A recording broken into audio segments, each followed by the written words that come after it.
please. Can we have a roll call? Councilman Anderson. Councilman Shelton. Here. Mayor Salee. Present. Vice Mayor Davis. Present. Councilman Williams. Present. I'm here. I thought we were supposed to vote.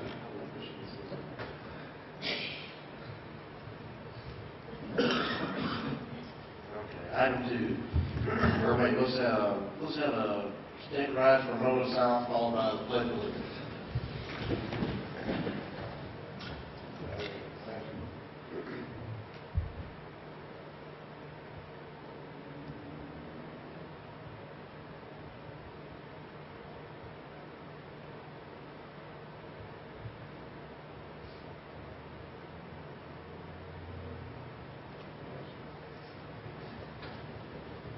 Pledge allegiance to the flag of the United States of America and to the republic for which it stands, one nation, under God, indivisible, with liberty and justice for all.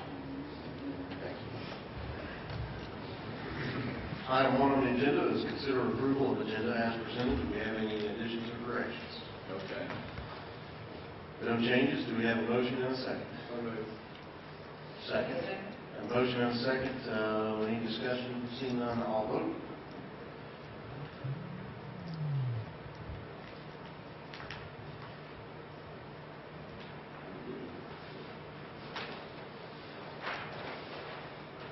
All present.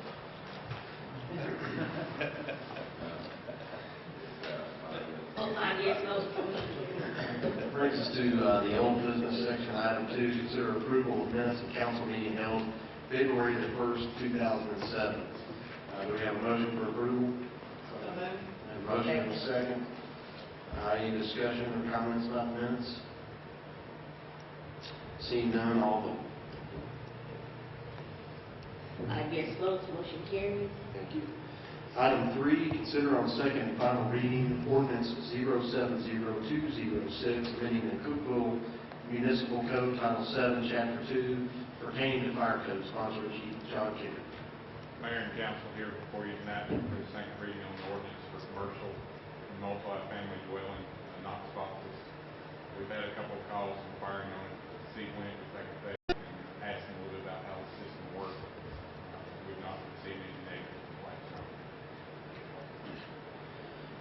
We have a motion and a second. Second. Motion and a second to approve. Any comments from the council? I do. I have a call, and I guess you will address this. How, on a facility that is a rental facility, and for instance, maybe it has several offices inside, and those offices may change, what do we have, mechanism do we have in place that those keys will constantly be updated? Once an owner or once a business changes its Knox boxes on the business, only thing they have to do is call us, or if we get the permit where they've applied for business license, we'll be able to track that it's changed ownership, make a call and say we need to put a key in the box for you if you'll supply us the key. Okay. I know this adds will add some cases maybe a significant cost to a business to do this.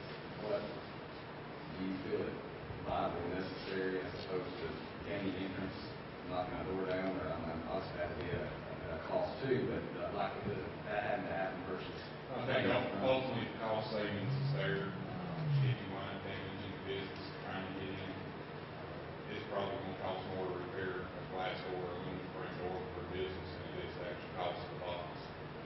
You also have the manpower, the equipment usage, the running on the equipment, sitting there waiting for a key loader to the mills and that. You're going to be eliminating some of those indirect costs that we're absorbing right now, waiting for the business owner to get their 30 or 40 months out. So if there's some savings for them, there's some savings for us in the long run. What about alarm codes? Kind of alarm codes get into a building that's a burglar alarm also? The boxes can be tied into an alarm system, so if we open the box, it also generates that alarm. No, I mean, if you're going to go into the building, you would need to disarm their burglar alarm. Do we have the ability to do that with this? Some business owners have given us those codes that we store there with the key. Some of them say that's fine, it sets the alarm off, you're already there, it's just going to verify you made entry, the police department's going to receive a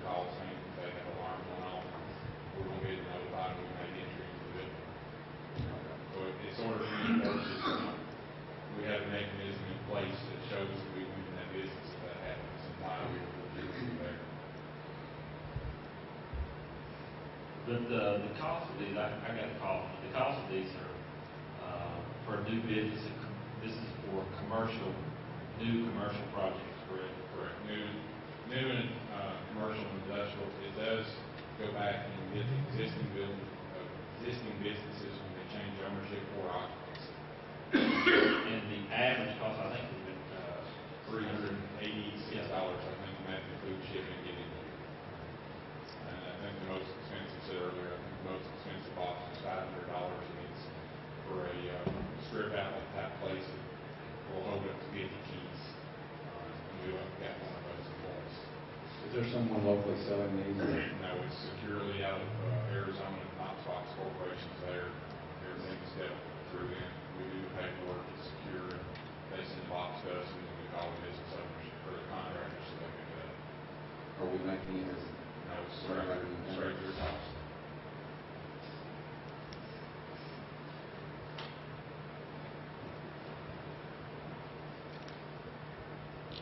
Any further comments or discussion on the council?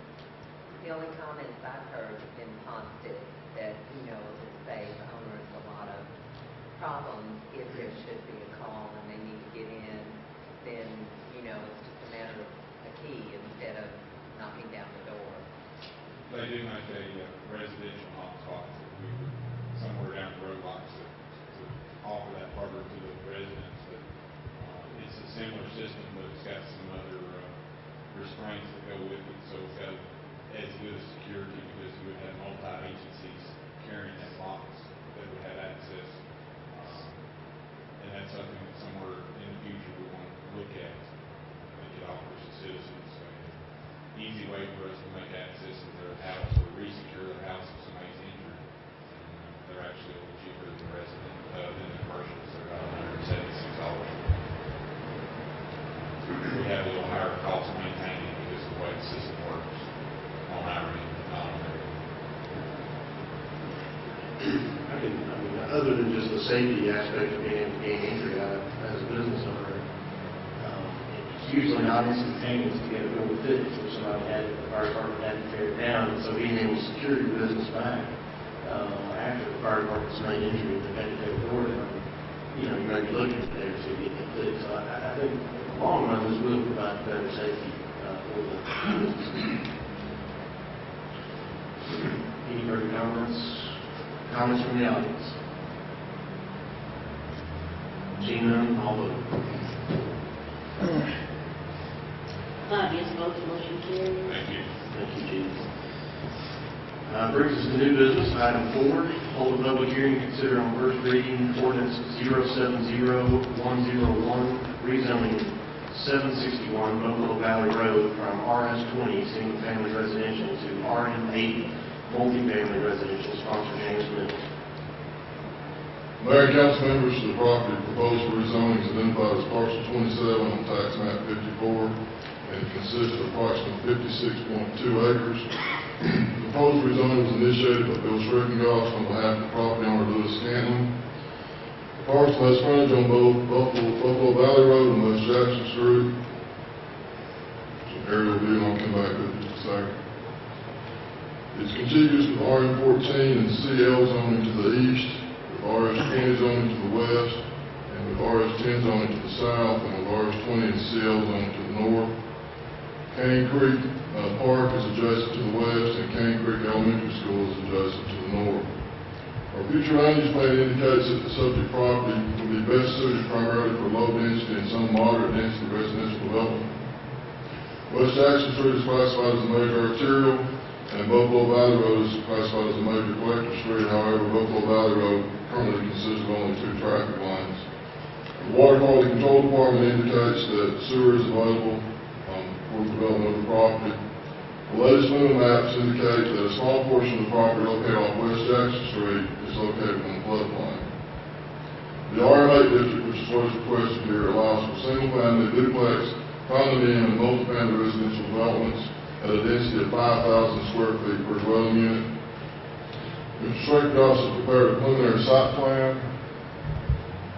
which hopefully will come up in just a second, that indicates a mixture development of single-family homes, townhouses, and condominium units.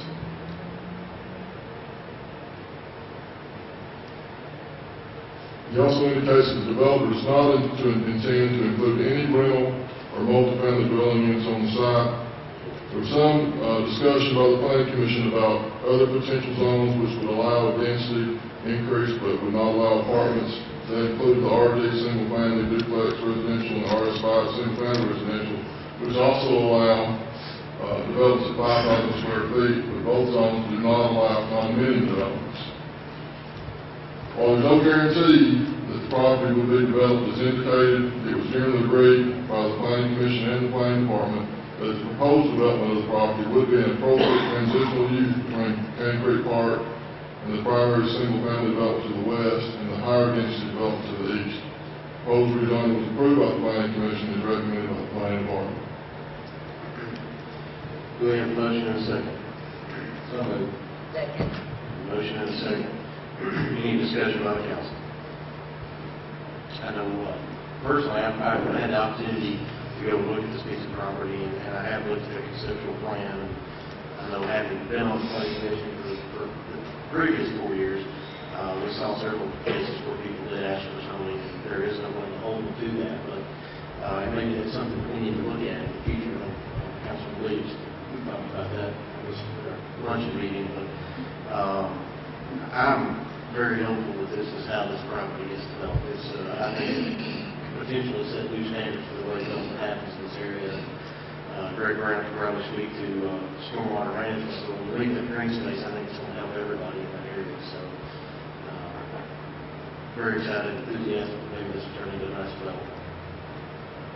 I agree. I think it'd be a nice addition to our community. I think the exciting thing for us as a planning commission is the opportunity for there to be a nice housing development which is around the school zone. So I think that for citizens, Cookeville, parents that let their kids walk to school, that live here, because it's coming back, they are able to work that out with the school board. So to me, that's the exciting part of it. I also visited the site today and was impressed with the possibility of having this type of layout on that property. There are some nice trees, especially along the perimeter, and interspersed within the property that can be saved and certainly make for a good residential development. And I would hope that there would be nothing that would go wrong about changing a plan on this piece of property to do anything differently. I think it would be very nice the way that it has been shown to us, and hope that will happen. And I would add to that, I can't think of the architect's name or the firm, but whoever designed the plan did a very good job. We'll applaud them for their design. I think there's some gentlemen here, Mr. Stratton-Goff, that might want to talk about it. If you have any comments, feel free to. If you have any questions, I just, I'm a realtor and represent the seller, but the buyer's here tonight. And if you want to ask any questions of how far he's going to go with this plan, that's the thing to talk to him. But he has. Sure, if you have any comments, feel free to come up and. I'll be honest with you, the only thing I can tell you is I came here 6 years ago. I'm very excited. I think that this new development is going to be a difference from Cookeville, from what we normally see here. This is a nice development that is a copy basically of like a metro area. That doesn't mean that we're going to bring what in a metro area happens. But I think that it's very nice and safe for where we're going to be living there. I'm happy, I'm really happy to be here and to have the opportunity to try to build this. And like Ms. David was saying, I'm going to move forward the way that we're asking to be rezoned. We are not going to do any change. We pick a large company in Florida that they only do development for large development companies. So they know what they're doing. I know that project, like it is right now, is going to be very successful. And I'm looking to go forward. I mean, I'm putting myself, all my money, I believe in this town. So I think it's going to be really good. I mean, it's going to be, I'm happy to be in this new entrepreneur for me, you know. I'm in the car business, so this is the first time I'm going on something that I think is like a dream to me. I need your help, so hopefully we get it. Very good. Any further comments or discussion? Seeing none, all vote. 5 yes votes, motion carries. Thank you, Mr. Mills. Item 5, hold a public hearing to consider on first reading ordinance 070102, rezoning a portion of 777 South Willow Avenue from RS10, single-family residential, to RS5, single-family residential. Sponsor James Mills. Mayor and council members, this property is identified as parcel 7 on tax map 66A, Group A, and the portion proposed for rezoning consists of approximately 1.9 acres. The proposed rezoning was initiated by J&S Construction on behalf of the property owner, Heavenly Host Lutheran Church. This is an aerial view of the property, of the portion of the property. This is the current zoning. The subject property is split, with the majority zoned currently as CG General Commercial, and the western portion, that portion being requested for rezoning, is RS10. The portion proposed for rezoning is contiguous with CG zoning to the south and east, RS15 zoning to the west, and RS10 zoning to the north. Both the RS10 and proposed RS5 zones allow only single-family development. The primary differences, of course, are the minimum lot size and the setback requirements, being reduced from 10,000 to 5,000 square feet per lot. The portion of the property proposed for rezoning and part of the property zoned as CL located to the rear of the church, and there's a site plan, hopefully, are presently undeveloped.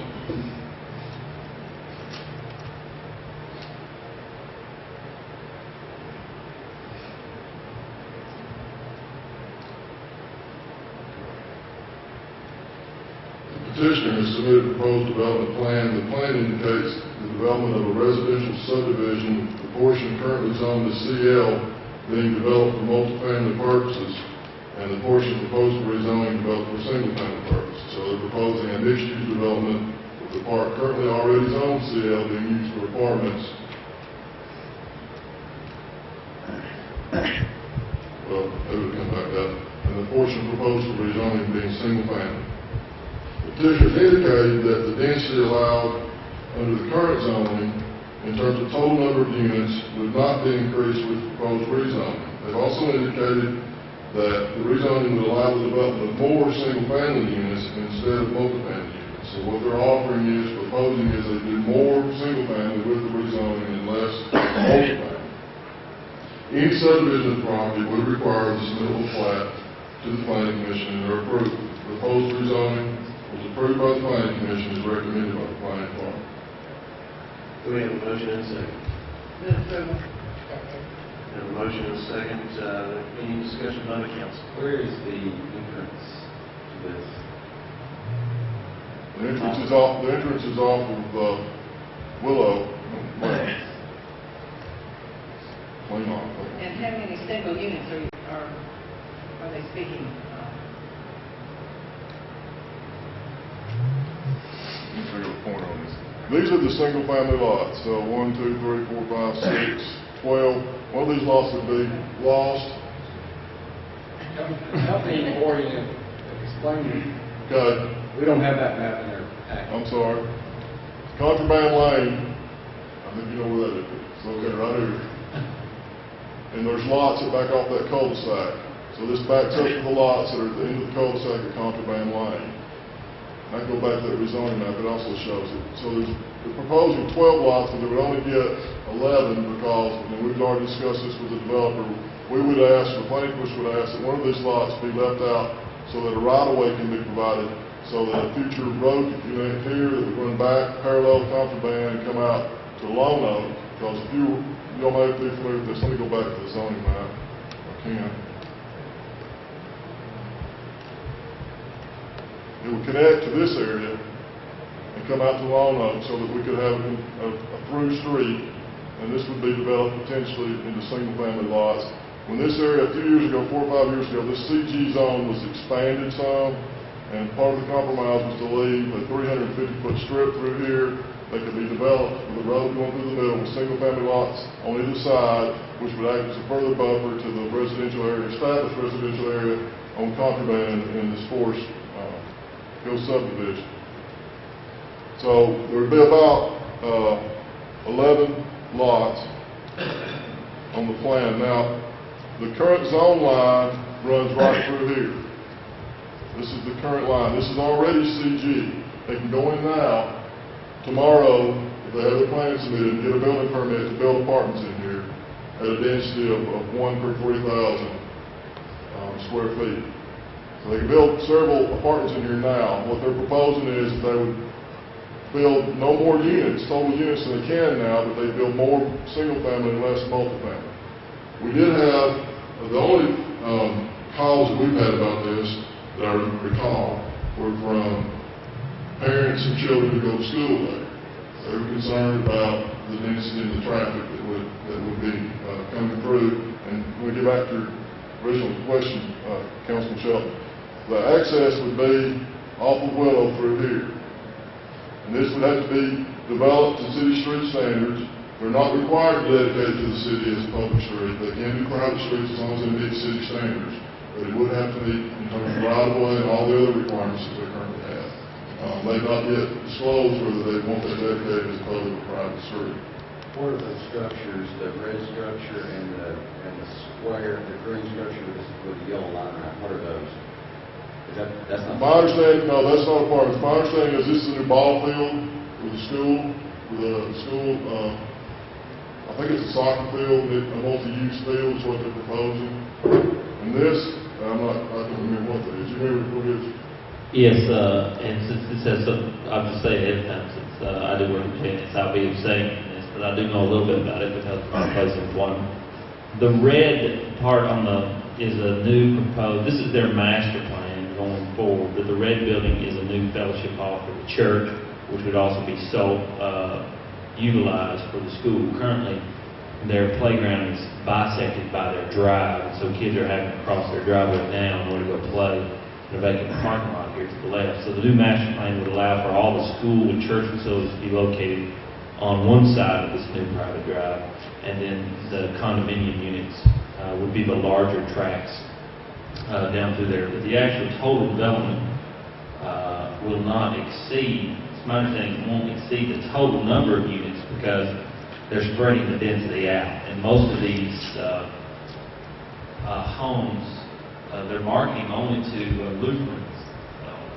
There must be a large demand for Lutherans. That's the way it was presented to us. It would be primarily for people who go to church there, like for the elderly, retirees, and so it was presented to the bank. Similar concept to what's on State Street now, I don't think it's similar, but my understanding is these would be owner occupied. The houses would not be, Actually, the church is, the way the term apartments was used earlier, but it's going to be a homeowner association which is owned by the church. And the way I understand it, the condominium units themselves will be sold, property retained by the church, and the units are sold to individuals, and there will be condominiums. And then the houses where they change the zoning, or they requested the zoning change, would be single-family homes. And the reason why they want to do smaller houses is because the demand is for condos, and they can't build as many as they'll need, so they're doing smaller homes. What about, we're going to, this will be the only RS5 in that area, and it's 1.9 acres. We've done that in numerous places in the city. If it's still a single-family zone, all you're rezoning is the density. It's still the same type of use, so it's not a spot zone. It doesn't allow any other use that can already be allowed there now. And we have several of those in the city.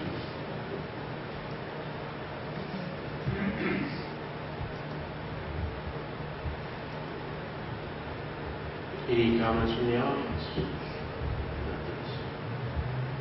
Any comments, quick comments from the council for the discussion? Seeing none, all vote.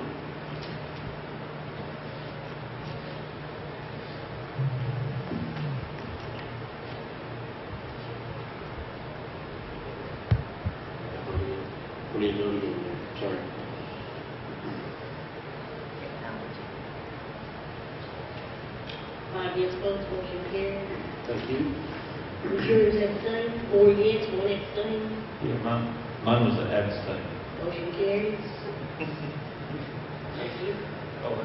Item 6, hold a public hearing to consider on first reading ordinance 070103, rezoning a portion of 1011 East 10th Street from RS10 Single Family Residential to CL Local Commercial, sponsored James Mills.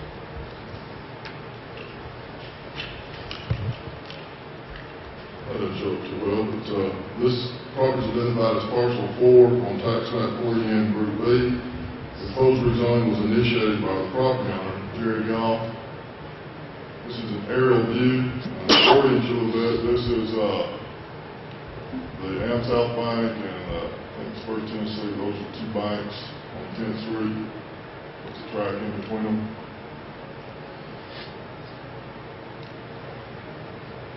The zoning of the subject property is currently split with a portion along East 10th Street zoned as CL and the rear portion zoned as RH10. The portion of the property proposed for rezoning consists of approximately 1.2 acres and the entire tract consists of 2.5, so it's just less than half the tract. The portion that is proposed for rezoning is contiguous with RS10 zoning to the east, west, and south and the CL zoning to the north. Mr. Gall has indicated that if the property is rezoned, he would develop the entire tract as a condominium subdivision. He also indicates in his petition that he would be willing to place a deed restriction on the entire tract, limiting its use to residential purposes. Condominiums are permitted in the CL district subject to the submittal of a plan and subdivision plat to the planning commission that are not permitted in the RS10 district. Under the current zoning, 18 multifamily units or apartments could be constructed on the portion of the property zoned as CL, and an additional 5 single-family units could be constructed on the portion currently zoned as RS10. Mr. Gall has indicated that he would construct no more than 22 condominium units if the property is rezoned. We did have at least one property owner from the neighboring Manning Place subdivision who sent a letter that was opposed to the rezoning. The primary concern was the effect of property values. We also had some other residents in the nearby area that were there at the meeting concerned about buffering, and their concerns were addressed at the meeting. I think only that one person that was adamantly opposed. But the proposed rezoning was approved by the planning commission and is recommended by the planning department. Do we have a motion and a second? Motion and a second. So did you say that you could, on the front part, 18 could be constructed? So that appears to be the same size, so he could construct 18 more. He's willing to say that he'll construct 22 total. Is that what you're saying? He's willing to construct, commit to constructing less total units than he can currently construct now. If he can do condominiums instead of apartments. Or at least that's what he's indicated. And he's also, and he volunteered this, it was not requested, but inquired by the planning commission, also volunteered that he would put a deed restriction on the property. But help me, did you say that he could construct 18 on the white part now, correct? Yes. So that looks to be the same size, so if he could construct 36 total, but he's willing to say 22. Yes, I'm sorry, I didn't understand your question. If it's rezoned, yes, he could have done 36. So he's willing to do 22? Yes. On the 2 parcels. Well, yes. Total. Yes. Okay. That's correct. And the people would come and go from East 10th Street. Yes, they do their own access to the dead street off of Cookeville Street. Is the lot just to the south, is it currently used as residential right now, second man, the bus to the south? This lot, Correct. got one single family house in town. And it's more down here on this road. Now, there are some houses in it. I think I had an aerial photograph, didn't I? Let me go back to it. You can see what the surrounding land use. Yeah, there are 2 houses here that are directly affected, and they were not opposed, did not indicate they were opposed to the planning commission. And the opposition came from a property owner right here.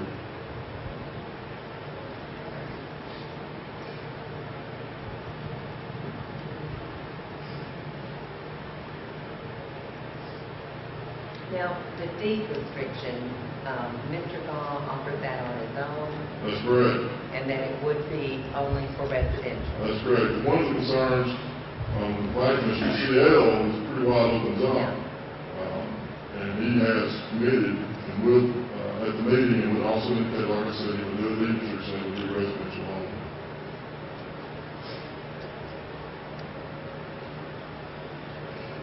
Any comments from the audience? Any further discussion by the council? Seeing none, all vote. 5 yes votes, motion carries. Thank you, Mr. Mills. Thank you. Item 7, consider awarding bids for the following. Item A, transformers, electric departments, Officer Joey.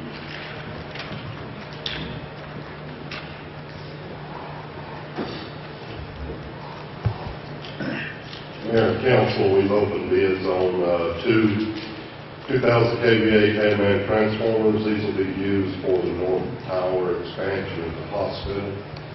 Recommend Wesco is a low evaluated bidder meeting specifications. Recommend your approval. We have a motion and a second. So moved. Second. We have a motion and a second. Any discussion by the council? Any comments from the audience? Seeing none, all vote. 5 yes votes, Thank you. motion carries. Thank you, Mr. Item 7B, Hutchins Avenue, Bates Drive Sewer Project for pipe, tubing, valves, and et cetera.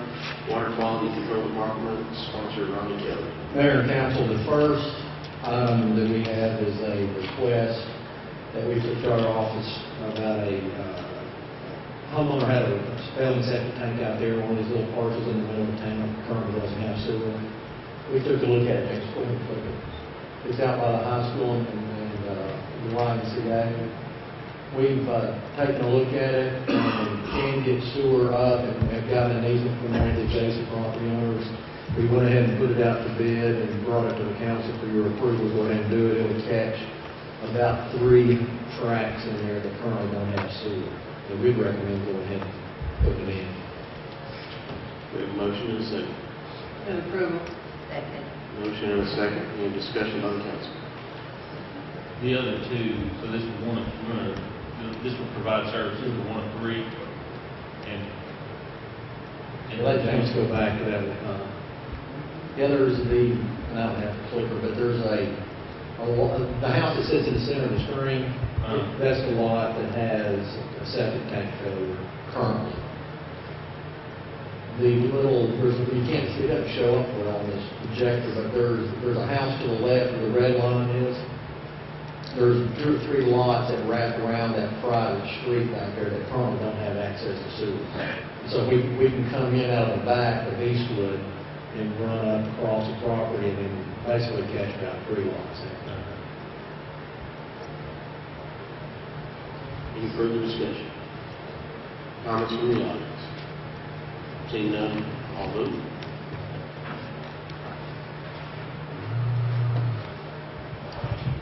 And vote again.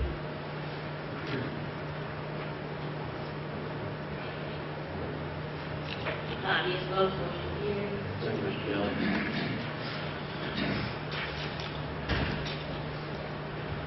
Our next item is all of our valves and materials that we've used during the year, we've done an annual bid, and we just recommend a low bid. Motion and a second. To approve these. Second. Motion and a second. Any discussion by the council?